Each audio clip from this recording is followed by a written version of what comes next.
随着冬奥的结束，大家对其他赛事的关注度也开始提升。在今年的3月份，会有一场关于乒乓球的 WTT 大满贯比赛。同时，女排在最近也有一些新的变化，也是为了新的比赛做准备。不过，在最近女排也发生了一些事情，引起了很多人的争议。在2月23日，有消息显示，女排的核心二传手丁霞、郎平的爱徒，她已经列入辽宁体育局公开招聘的工作人员名单。也就是说，丁霞正在面试排球教练员，并将会在月底参加面试。这突然的消息引起了很多人的讨论。大家都知道，丁霞目前已经32岁了，在女排中也算是老队员了，也早就到了该退役的阶段。不过，随着这个面试的消息被曝光，也就意味着丁霞的职业生涯或许将会迎来新的转折。退役后或许也会直接成为女排的教练员。丁霞在女排期间，随着团体获得的金牌也有很多了，但随着去年冬奥中女排小组的失利，大家对女排也有些失望，连续输了3次，加上郎平的离职、朱婷的离队恢复，以及闫妮的退役和张常宁的结婚，很多事情加在一起，女排的形势也越来越差。后来蔡斌上任，大家对女排更是不抱希望。在之前，蔡斌也曾带教过女排，但有蔡斌指导期间，女排甚至没有赢过，因此被很多人反对让蔡斌上任。但蔡斌最终还是开始指导女排。球迷们目前希望蔡斌上任后可以将女排中的老人与新人衔接起来，起到老带新的作用。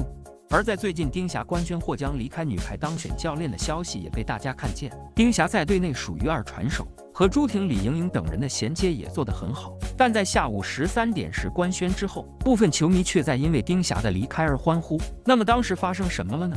丁霞作为优秀二传手，她的能力自然是被大家看在眼中的，并且作为里约奥运的冠军功勋，在队内衔接的能力是很强的，称得上是国内顶级的二传手。特别是在姚笛因为伤病缺席了这一次集训营之后，他的核心位置更是无可撼动。所以现在来看，丁霞退役是还早的，但他面试的消息出来，也就意味着离退役不远了。可这时有球迷认为，丁霞早就应该离开了。如果不是郎平一味的重用老人不启用新人，冬奥不至于输得那么惨，并且还说郎平一味重用丁霞，国外的队员们早就将他的路数研究了个透彻。因此丁霞的离开也是一件好事。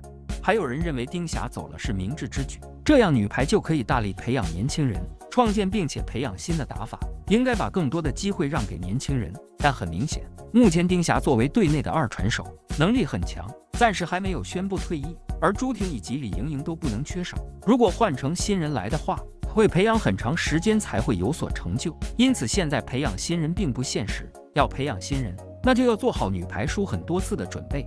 而现在蔡斌最新上任，丁霞目前去面试了教练员的岗位，对于他来说其实是一个坏消息，因为目前女排的人员本身比较缺乏。丁霞如果在这个时候退役转型成为教练，在女排中便更没有人来接应二传手这个位置，而给蔡斌的时间并没有多少，因为在今年会有杭州亚运会以及女排的世锦赛，本来重建球队就极其的仓促，在今年还有2场重要比赛，因此中国女排现阶段是十分困难的。